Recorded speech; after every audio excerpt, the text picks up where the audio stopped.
The hall of the Galactic Academy was filled with voices, glowing lights, and the smell of strange flowers that humans could never name. It was the day when young students from different worlds met each other for the first time. Among them was Lyra, a girl from a proud alien race, her skin faintly silver, her eyes shining like twin moons. She was nervous because this was her first time standing among humans. Her people believed that words carried power, and mistakes with language could lead to disaster. To prevent such accidents, she was given a small silver device, a translator hanging like a pendant on her neck. It was supposed to change her alien tongue into human words and turn human speech back into her language. But no one told her the device was old, cracked, and unstable. Across the hall stood Daniel, a human engineer sent to represent his world. He was tall, with calm eyes and a quiet smile. He was used to machines, not royal halls. Yet here he was, surrounded by alien nobles and soldiers. He noticed the alien girl standing alone, her hands clutching the translator pendant. Her expression was full of fear, like she expected to be judged for even breathing. Daniel, being human, walked toward her, not caring about protocol. "Hello," he said softly. "I'm Daniel from Earth." The device around her neck blinked once, then spoke in her language. But when she answered, it flickered strangely, and her words came out broken in human ears. Instead of, "I am honored to meet you," the translator produced, "I am ready to give myself." Daniel blinked, shocked. He was not sure if he heard it right. Some alien students nearby burst into laughter, covering their mouths. Lyra froze, confusion filling her silver eyes. She had spoken politely, but the stares around her made her cheeks burn. Daniel tried to speak again. "I think your translator..." But before he finished, the device glitched again. Her reply, meant to be, "Please forgive me, I am nervous," came out as, "Please take me, I am yours." The laughter grew louder. Some whispers carried across the hall. Alien guards narrowed their eyes, thinking they had heard something improper. Lyra felt the weight of shame pressing down on her chest. Her culture had strict meanings, and those mistranslated words sounded like an ancient vow. The worst part was that she had no idea what the device was saying in human speech. She only heard her own language echo back correctly. To her, she was speaking with dignity. But Daniel could see the disaster unfolding. He stepped forward quickly, placing himself between her and the mocking crowd. "That's not what she means," he said firmly. The aliens around him looked confused, some even hostile. Why would a human defend her? Why would he interrupt their laughter? Lyra's hands trembled. She felt her heart race like a trapped bird. Why was everyone staring at her with strange expressions? Why did the human look worried instead of calm? She wanted to ask him, but the translator blinked again. Her words, meant as "What did I say wrong?" became, "Do you accept me now?" A sharp gasp came from the side of the hall. An elder alien whispered to another, "She has given the vow." The meaning of those mistranslated words was far heavier than she could imagine. To her people, it meant surrendering honor, surrendering body and spirit. It was not something to be said lightly. It was equal to losing purity before the entire assembly. Daniel clenched his fists. He understood now. The translator was broken, creating dangerous meaning from harmless words. He could see the fear in her eyes, though she didn't know why. She was in danger. The guards stepped forward, one of them muttering, "She has shamed herself, and before an outsider." Daniel felt anger boiling inside him. It wasn't her fault, and it wasn't fair. He raised his voice. "Stop. This is a mistake. Her device is broken." The translator picked up his words, but when it echoed in alien speech, the sound twisted again. Instead of, "Her device is broken," the aliens heard, "Her honor is broken." The guard's eyes darkened. The crowd murmured louder. Lyra felt dizzy, her breath uneven. The room seemed to spin as whispers of shame filled the air. She tried to hold back tears, but one slipped down her cheek. Her pendant glowed faintly, still malfunctioning. Daniel took a step closer, lowering his voice so only she could hear. "I know this isn't your fault," he said. "I'll help you, I promise." Even though she couldn't understand his human words, something in his tone, his steady gaze, made her believe him. For the first time that day, she felt less alone. But the crowd didn't see kindness. They saw scandal. And when the elder raised his hand to call for judgment, silence fell over the hall. The broken device had not only mistranslated words, it had begun to rewrite her future. Suspense hung heavy in the air. Would anyone believe a human stranger, or would they condemn the girl for something she never said? The answer would decide if she walked out free or in chains. The chamber doors closed with a heavy sound echoing like thunder across the hall. Lyra stood frozen, her silver eyes wide, her heart pounding against her chest. She could not understand why her people looked at her with disgust. She had spoken politely. She had followed the rules, yet shame wrapped around her like chains. The whispers spread quickly, faster than light. She gave herself, someone muttered. She spoke the ancient vow, another replied. Lyra's hands shook as she held the pendant tightly, trying to make sense of the stares. She did not know that every word from the translator was twisting her meaning into disaster. Daniel kept his place beside her, his jaw tense, his eyes scanning the hostile crowd. He had seen mistakes before, machines failing at the worst time. But this was different here. A single error was not just a glitch. It was a crime in alien culture. He tried to reason. She didn't say that, but again the translator betrayed him. Instead of, she didn't say that, the device broadcasted, she admits her shame. Gasps filled the air. The crowd's anger grew hotter. The guards stepped closer, their spears glowing faintly with energy. One whispered to the elder, "Shall we remove her?" The elder's face was like carved stone, cold and unforgiving. Lyra turned to Daniel, her voice trembling. Why are they looking at me like this? But when her words reached human ears, the device twisted them again. Daniel heard. "Why won't you claim me now?" He froze, shock filling his chest. He knew she wasn't saying that. Her body language was pure fear, not desire. But the crowd believed the false words, and their eyes burned with judgment. To them, it sounded like the girl was begging the human to accept her vow. It was scandal, it was humiliation, and no noble family would forgive it. Daniel stepped closer, lowering his voice. "It's the translator, it's broken." Lyra blinked, confused, because she only heard her own language echoing back politely. She thought she had spoken clearly. Her culture taught her to always show respect, and she believed she had. But the way Daniel's eyes tightened told her something terrible was happening. She clutched her pendant harder, whispering, "Please make it stop." The device flickered again, this time projecting in human speech. "Please, take what I offer." Daniel's chest tightened in anger. This was no mistake anymore. It was sabotage, or maybe just a cruel joke of fate. The guards moved in, surrounding them both. One pointed at Lyra. She must face judgment for breaking her purity vow. Daniel raised his hands, trying to shield her.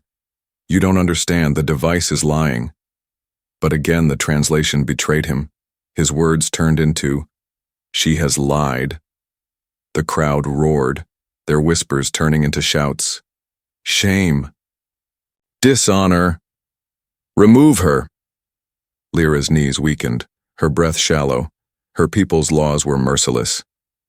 Once such words were spoken, there was no easy escape. Daniel felt a storm boiling in his chest.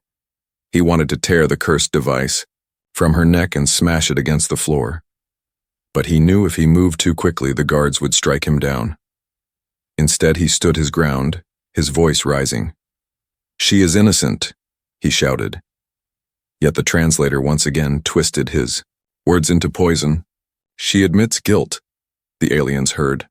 A cruel twist of fate, a storm of misunderstanding that grew bigger with each word. Lyra's vision blurred with tears, her heart begging for someone to believe her. But the eyes around her were sharp, as blades.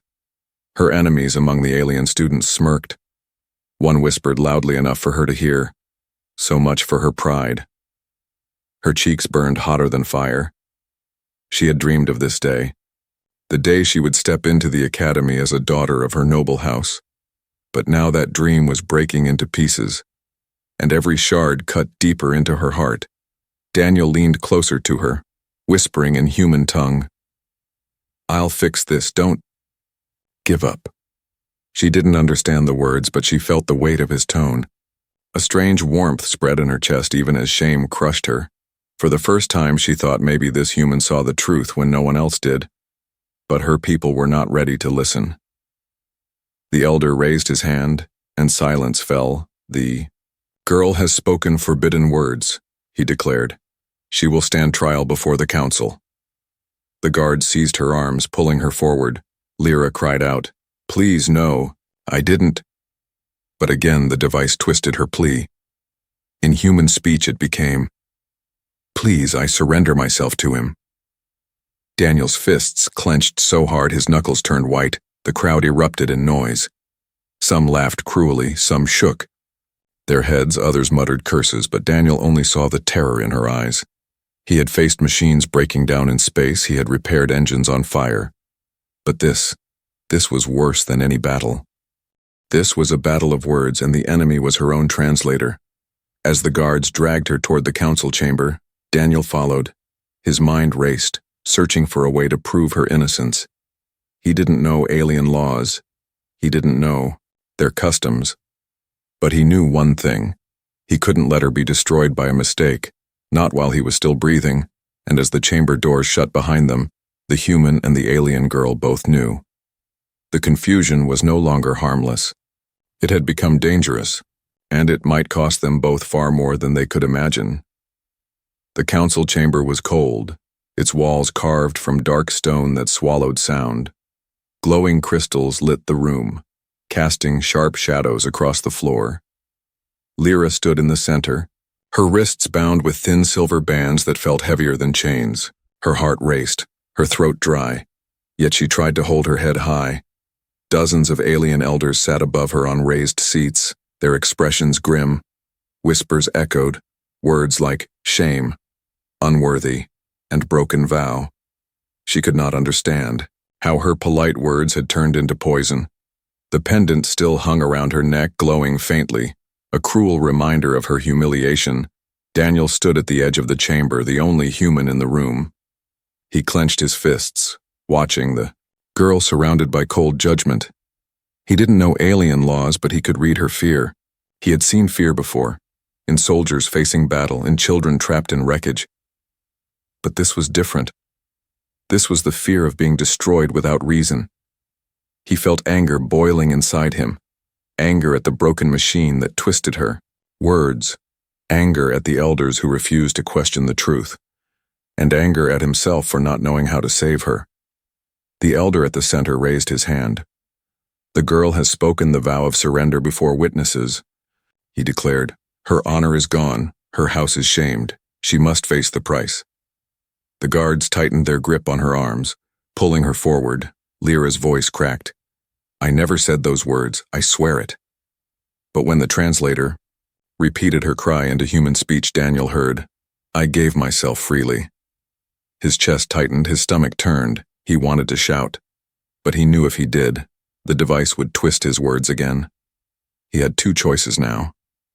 He could remain silent, let her people decide her fate, walk away untouched, or he could stand against an entire culture, risk being branded a liar, risk losing everything. Daniel took a breath, his decision already burning in his chest. He stepped forward, his voice steady. "You are wrong." The translator sputtered, flickered, then spat out into alien speech. "I declare her guilt." The crowd gasped.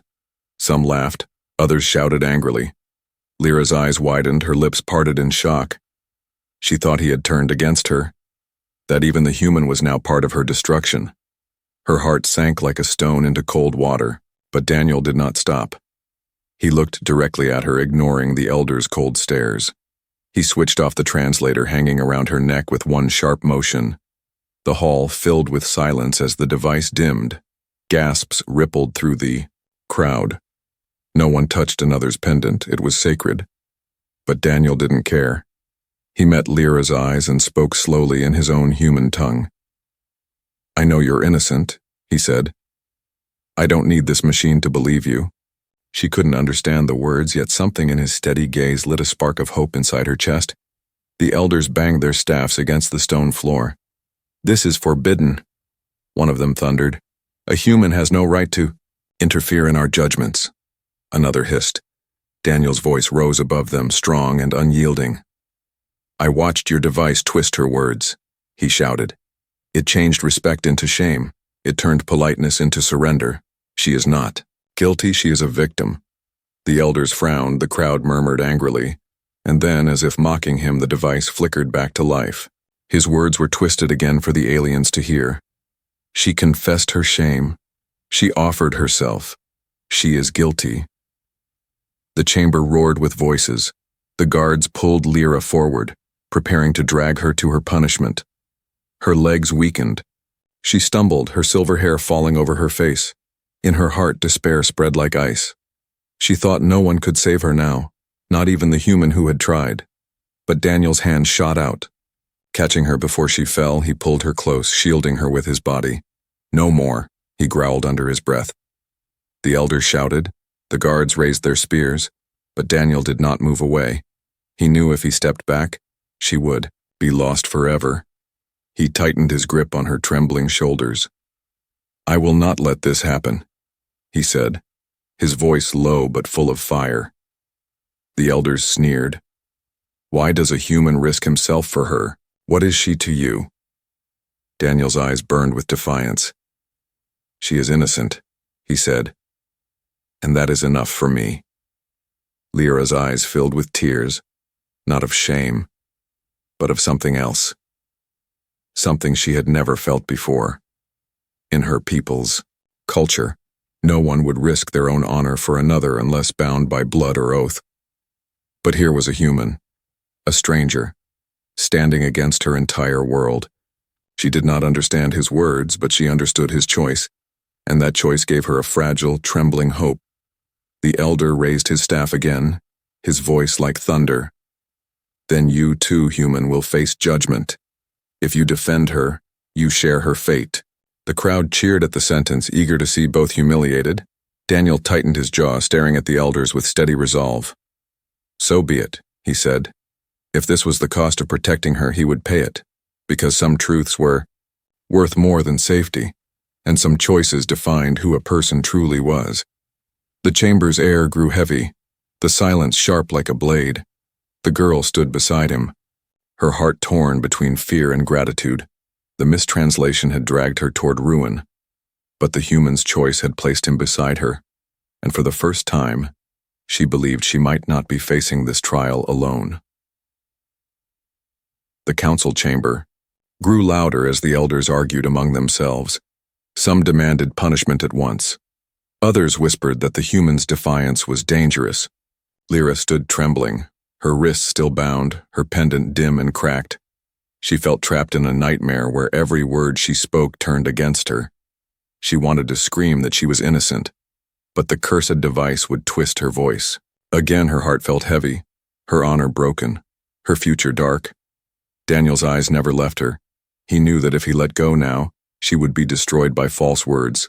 But how could he fight an entire culture when he barely understood their language? He took a deep breath, forcing his mind to focus. If the machine was broken, then he had to learn the truth another way, and that truth had to come from her people's own history. Machines could lie, but words written long ago could not. When the guards tried to drag Lyra forward again, Daniel raised his voice. "Wait.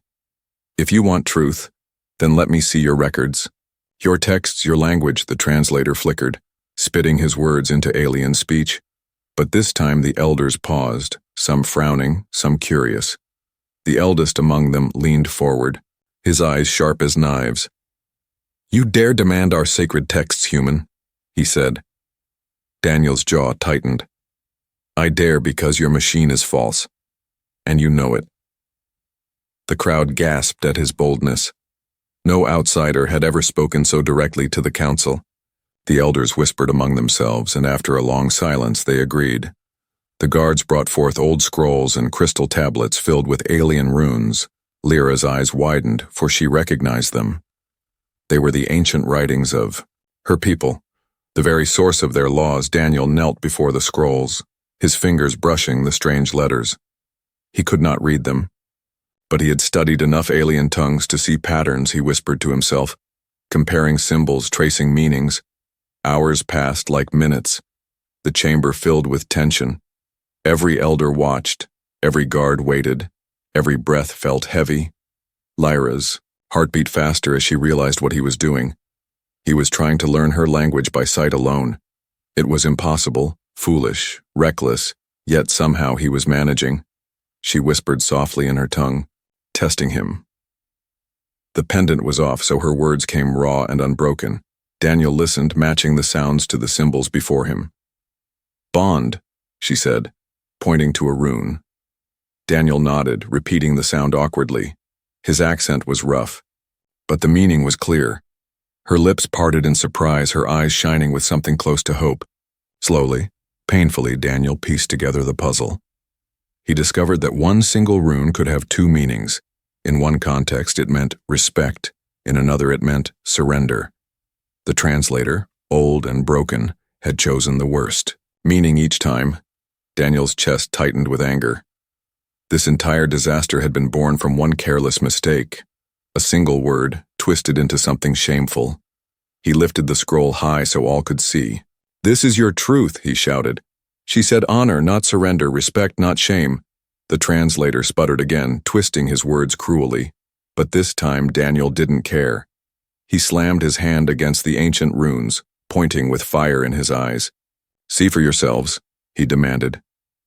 The elders leaned closer, murmuring as they studied the scroll. Their faces shifted, some shocked, some doubtful, some unwilling to admit fault. The elder in the center narrowed his eyes. "Even if the machine erred, the girl spoke recklessly," he said. "She is still guilty." Lyra's chest tightened with despair. Even with proof before them, they refused to see her innocence. But Daniel stepped closer, his voice sharp. "No, you will not twist this any further." His tone was so fierce that even the guards hesitated. The human stood like an unshakable wall. Beside him, Lyra's tears flowed silently. For the first time, someone believed her without doubt. And that belief was stronger than any judgment, but in the shadows of the chamber, her enemies were not silent. A rival student whispered to another, "If the girl is cleared, our plan fails." "Then she must not leave this chamber alive," came the reply. Schemes began to weave like snakes, in the dark, and neither Daniel nor Lyra saw the danger growing around them. As the elders continued their cold debate, Daniel leaned close to Lyra, his voice low, rough, but steady. "I will not let them break you," he said. She couldn't understand every word, but she felt the fire in his tone. It lit something inside her heart, something she thought she had lost hope, fragile yet alive. The mistranslations had nearly destroyed her. But now the secret of words had been uncovered, and with it, a chance to fight back against the lies. The council might not believe yet. But the truth was finally on their side, and Daniel swore silently that he would not stop until everyone else saw it too. The council chamber grew heavier as the trial began. The ancient scrolls lay open on the table, their runes glowing faintly under the crystal light. Yet the elders did not look at the truth written there. They looked instead at Lyra, their eyes sharp and cold. She stood trembling, her wrists still bound, her heart beating like a drum of war. Her pendant lay silent at her chest, its light dim, its betrayal complete. Daniel stood near her, defiant, his fists clenched at his sides. He had seen the proof, he had shown it to the council, but still the elders spoke in whispers of guilt and dishonor. They wanted judgment, not justice. The elder at the center raised his staff and his voice filled the chamber. "Lyra, daughter of the Silver House, you are accused of speaking the vow of surrender before witnesses." His words echoed like thunder. "You will now speak before this council and defend yourself." Lyra's breath caught in her throat. She wanted to scream her innocence, but fear held her tongue. Every time she had spoken before, the translator had betrayed her. Now, with it switched off, her voice was naked, raw, and alien to human ears. She whispered in her own tongue, her words trembling. "I never spoke the vow. I spoke only honor." The elders listened, their faces unreadable. But the crowd behind them murmured, twisting her tone into doubt. "Her voice shakes," one said. "She is weak." Another muttered, Her knees threatened to give way, but she forced herself to stand tall. Daniel stepped forward, his voice firm. "She is telling the truth," he declared. But the council frowned, unimpressed. "You are not of our blood," the eldest snapped. "You have no right to interpret her words." Daniel's jaw tightened, his eyes burning with stubborn fire. "Then let me prove it," he said. He turned to the scrolls again, pointing at the runes. "This symbol here, 2 meanings," he said. "In her tongue it means honor, but the device chose surrender." He stumbled over the alien words, speaking them clumsily, but the meaning was clear. Gasps filled the chamber as the human tongue shaped their sacred language. The elders shifted uncomfortably. They could not deny what they had heard. Daniel's broken alien speech was crude, yet it revealed the truth. The device was wrong. The girl had been betrayed, but still the chief elder shook his head. "You speak clumsily, human. How can we trust your tongue over our sacred device?" Daniel's voice thundered back. "Because her life depends on it. Because I choose to stand for her when no one else will." The crowd stirred, divided. Some whispered that the human spoke with courage. Others hissed that he insulted their traditions. Lyra's heart trembled, hope flickering inside her chest. No one in her own. People had stood so fiercely for her, but this human did without hesitation, without fear. Tears filled her eyes, not of shame this time, but of something deeper. The trial was no longer about her words, it was about whether truth mattered more than pride. The elder banged his staff, silencing the crowd. "Enough," he declared. "We will let the machine decide once more." At his signal, the guards activated another translator, fresh and new. The silver device floated before Lyra, humming with power, her stomach twisted with fear. If this one betrayed her too, then she was finished. "Speak," the elder commanded. Her voice shook, but she obeyed. "I said respect, not surrender," she whispered in her tongue. The device glowed, then spoke in human speech, but the words it gave were, "I offered myself." The chamber erupted in noise, gasps, shouts, accusations, all crashing together like a storm. Daniel's blood ran cold. Another device. Another. Betrayal. He felt fury rise in his chest, more powerful than fear. "No," he growled, his voice shaking the chamber. "She did not say that." He grabbed the device, slamming it against the stone floor.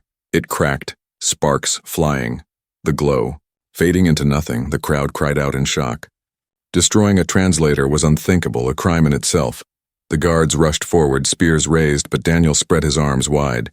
"You call these sacred," he shouted, "but they are liars. They twist words. They destroy lives."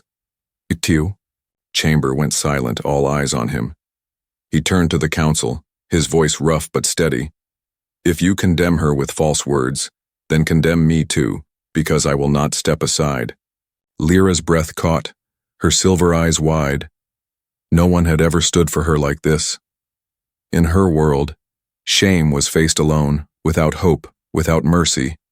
But this human had thrown himself into her storm, not because of duty, not because of law, but because of choice. And that choice wrapped around her heart like a shield. The elders whispered among themselves, uncertain. The proof was broken, the devices in question, but their pride would not let them admit failure. The trial was meant to be her shame, yet now it threatened to become their own. The chief elder raised his staff once more. "This is not over," he declared. "She will face judgment at dawn, and if the human wishes to share her fate, then so be it." The guards dragged Lyra away, Daniel following with fire in his eyes. The trial had not freed her, but it had exposed the cracks in their justice, and as the doors slammed shut behind them, one thing became clear. The fight was no longer just for her honor. It was a fight against the lies that held an entire world hostage. The night before the judgment was heavy with silence. The council had locked Lyra in a stone chamber. Guarded by 2 soldiers outside, she sat on the floor, her silver hair falling over her face, her wrists still bound. Her heart ached with fear, but also with something new. She kept remembering the human's voice, the way he had stood for her when no one else did. In the darkness, she whispered to herself, Why would he risk everything for me? No answer came, only the cold walls pressing closer. Daniel was not locked away, but he was not free either. The guards had ordered him to remain inside the guest quarters. 2 soldiers blocked the door, their hands never leaving their spears. He paced the room like a caged beast, his mind racing. He thought of the trial, the broken devices, the lies spoken as truth. He thought of Lyra's face, her trembling eyes, and the despair he had seen in her. Every part of him screamed that he could not let the dawn come without action. If the council declared her guilty tomorrow, she would lose more than honor. She would lose her life. Daniel knelt at the small desk, spreading scraps of notes he had made while studying the alien runes. He traced each symbol, whispering their sounds, practicing again and again. His voice was rough, broken, but each attempt grew clearer. The secret was in the words themselves. In their hidden meanings, the translators had chosen shame, but the true meaning was always respect, always honor. If he could prove that in their tongue before the council, they would have to listen. But one thought gnawed at him. What if they refused again? What if they silenced him? He clenched his fists, muttering to himself, "Then I'll tear the truth out with my own hands." The night dragged on, heavy and restless. By dawn, the entire academy gathered at the grand courtyard. The air was thick with tension, the sky pale with morning light. Drums echoed, signaling the start of the judgment. Lyra was brought forward, her steps weak, her wrists still bound. The crowd stared at her, half with pity, half with cruel joy. She was the noble daughter who had fallen, the girl who had spoken forbidden words. Daniel followed close behind, his eyes blazing with determination. Whispers followed him too. "The human is a fool," one alien muttered. "He will fall with her," another sneered. The chief elder raised his staff, his voice echoing across the courtyard. "At dawn, judgment is given," he said. "Lyra, daughter of the Silver House, you are accused of giving the vow of surrender to an outsider. Speak your final defense." The crowd hushed, waiting. Lyra's voice trembled as she spoke in her own tongue. "I gave respect, not surrender, honor, not shame." The translator floating nearby flickered, then betrayed her again. It spoke into human speech. "I offered myself freely." The crowd roared, laughter and scorn mixing into one cruel sound. Lyra's chest tightened, tears burning her eyes. She thought it was over, that nothing she said could save her. But Daniel stepped forward, slamming his hand against the stone floor. "Enough!" he shouted, his voice booming through the courtyard. The translator twisted his words, but he ignored it. He switched it off, ripping the pendant from its glow. The silence that followed was sharp as a blade. Daniel looked at the elders, his face fierce. "No more lies," he said in his broken alien tongue. His accent was rough, his words clumsy, but everyone understood. Gasps rippled across the courtyard. The human was speaking their sacred language. "I heard her," Daniel continued, still, in their tongue. "She spoke honor, not surrender." He pointed at the ancient runes carved on the scrolls held by the guards. "This word," he said, stumbling but clear. "Two meanings, you choose shame, but truth is respect." The crowd stirred, shock spreading like fire. The elders shifted uneasily, their pride shaken. The chief elder's eyes narrowed, his voice thundered. "You dare mock our tongue with your broken mouth." Daniel did not flinch. "I dare because you are killing the innocent," he said, "and I will not let it happen." Suddenly, the new translator floating nearby sparked violently. Its lights flickered, its voice cracked, then it shattered into sparks. The crowd gasped as smoke rose, the sacred device falling silent. Panic rippled. 2 machines had failed, both at the worst time. The elders looked shaken, some even afraid. For the first time, the people began to doubt the devices they had trusted for centuries. Lyra's heart pounded, tears streaming down her cheeks. She looked at Daniel, standing, tall, his voice strong even in their language. In that moment, he was no outsider, No fool. He was the only one fighting for truth. Her lips trembled, and for the first time, she whispered in human words she had practiced long ago. "Thank you." Daniel's chest tightened, but he only gave a small nod. They were not alone anymore. The final breakdown had come. The machines were exposed as liars. The council's pride cracked, and though the elders still tried to hold control, the people had seen enough. Doubt had been planted, and it could no longer be silenced. But the danger was not over, for in the shadows of the courtyard enemies whispered, "If the council will not silence them, then we must." The courtyard was alive with chaos. The shattered translator still smoked on the ground, its broken pieces glowing faintly. The elders shouted to restore order, but the people no longer listened with blind faith. They had seen the devices fail. They had heard the humans speak their language. Doubt spread like fire through dry grass, unstoppable, uncontrollable. Lyra stood trembling, her wrists bound but her spirit burning stronger than before. She looked at Daniel, the lone human who had stood against shame, against judgment, against lies. He was not her kin, not her ally by birth, yet he had become her shield. Her heart pounded with a feeling she could not name. The same word that had betrayed her, bond, suddenly felt true in another way. The chief elder slammed his staff against the stone. "This trial is finished," he thundered. "The girl has brought shame. The human defies our laws. They both must be punished." But the crowd did not roar with agreement this time.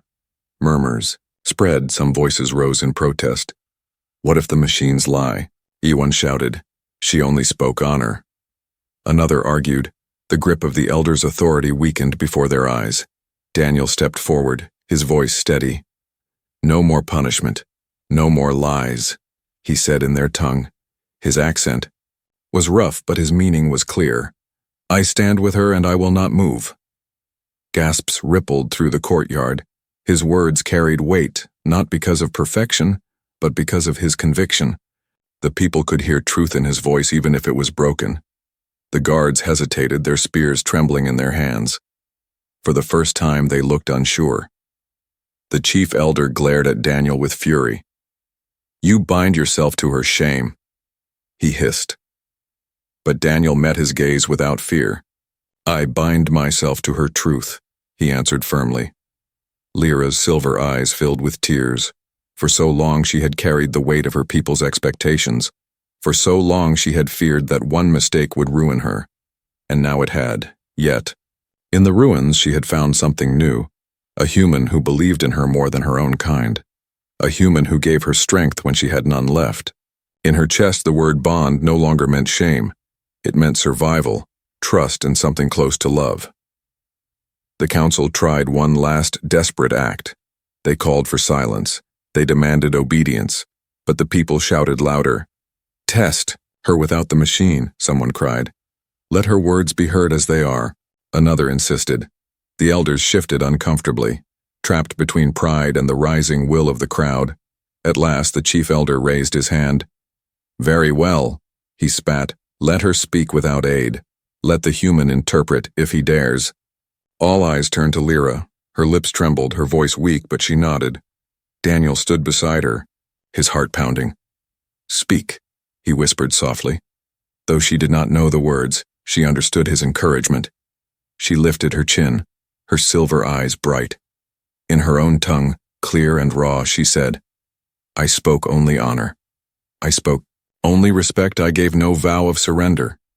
The words echoed across the courtyard, unfiltered, untouched, unbroken. Daniel took a deep breath and repeated them in his rough alien speech. She said honor. She said respect, not surrender. The people held their breath. The moment was fragile, like glass waiting to break. Then an elder shouted, "Lies." But another voice rose from the crowd. "Truth." More voices followed. Louder and stronger. "Truth," they chanted, "truth." The courtyard shook with their cries. The elders could no longer silence them. The guards lowered their spears, stepping back. The bonds around Lyra's wrists were cut, falling to the ground. Her hands were free again, her honor still fragile but alive. She turned to Daniel, her chest heaving, her voice barely a whisper. "You saved me," she said in her tongue. And though he did not understand every word, he knew her meaning. He gave a small, tired smile. "We saved you." The chief elder scowled, but he could not fight the tide. The people had chosen to believe what they had seen with their own eyes. The truth had broken through the lies, and in that truth stood a girl and a human. Side by side, Lyra stepped closer to Daniel, her heart still trembling but no longer with fear. For the first time, she bowed her head not in shame, but in respect. "You stood with me when no one else did," she whispered. Daniel shook his head. "No one should stand alone." The words touched her like sunlight after endless night. The trial had been meant to destroy her. Instead, it had revealed the weakness of lies. It had shown the strength of a human's choice, and it had created a bond that no mistranslation could ever break. As the crowd dispersed, voices still murmuring about what had happened, Daniel and Lyra stood together, watching the dawn rise over the academy. A new day was born, one where shame had turned into strength, one where an alien girl and a human shared a bond that even the council could not undo. And though the road ahead would still be full of challenges, they both knew one thing: whatever came next, they would face it together.